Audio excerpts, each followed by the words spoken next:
Spice it up.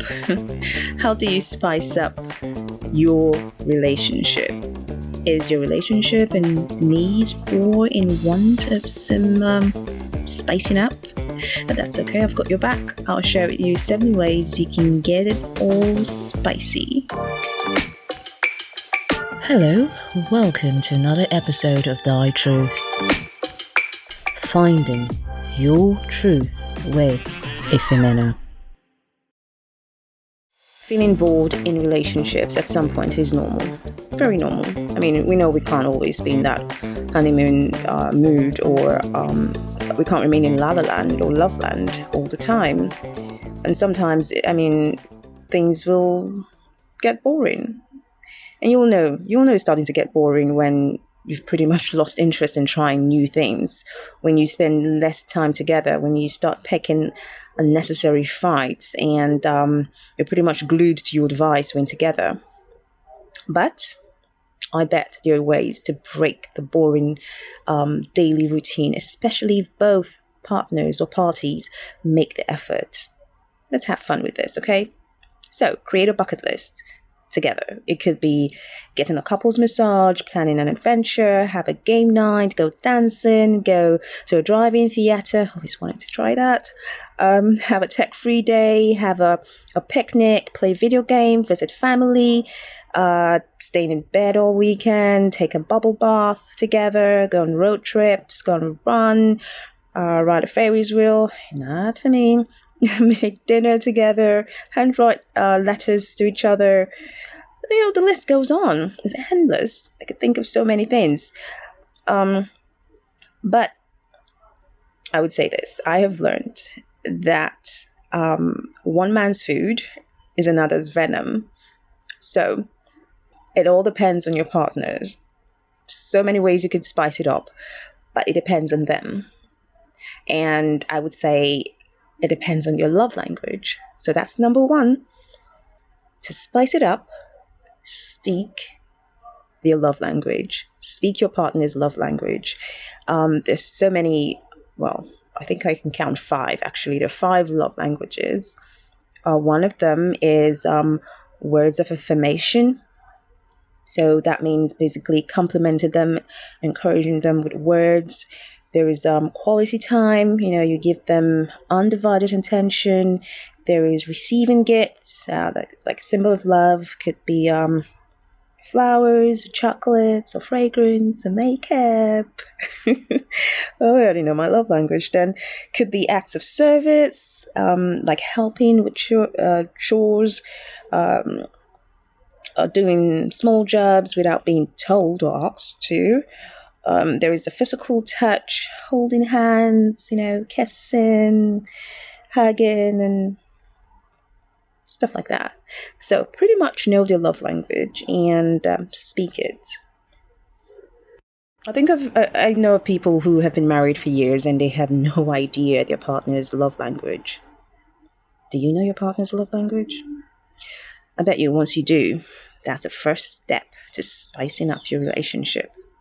Number 2, do new things together. It could be a hobby or, traveling to a destination together that you've never been to before. Or simply trying out new fun things. By new fun things, it could be in your sex life. That works like magic. Okay, so pretty much try new things together. Number 3, surprise them. Be spontaneous. Unexpected gestures or gifts is it's always nice, as long as it's something your partner would like. I have seen people, a couple, I think it was a movie, the guy surprised her with this amazing car, but that's not what she wanted, and after spending so much money to not see that smile and happiness in your partner's face. And it's as much as you want to surprise them, it needs to be something that that they like. It shows that you're actually listening to your partner. It shows that you listen to them and you know what they want, you know what they need. Number 4, be consistent. Don't start what you're not willing to keep maintaining. You just, go right back to where you started. Same old bored state. You started your relationships with appreciations, with compliments, with sweet gestures, with loving messages. I mean, keep it up. If you started with cuddles and huggings and holding hands and, sex and all of that, and it starts to dwindle, find out why. And don't be afraid to talk about it with your partner. Find out what they need, what they want. Communicate. Number 5, don't forget date nights.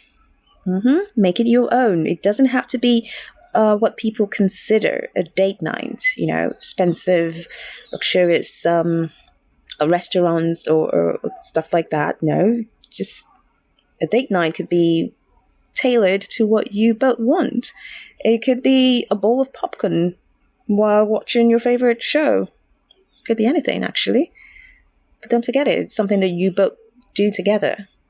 Number 6, look your best. I mean, after a while, I know in relationships, we just kind of let go of how we look, how we smell, or certain things, we just let go.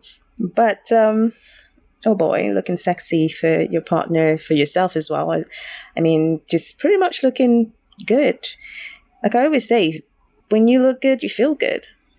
And yeah, so look your best and feel your best. Number 7, as much as this is very important, okay? As much as you're doing all of this for your partner, number 7 is don't forget me time. Don't forget your time.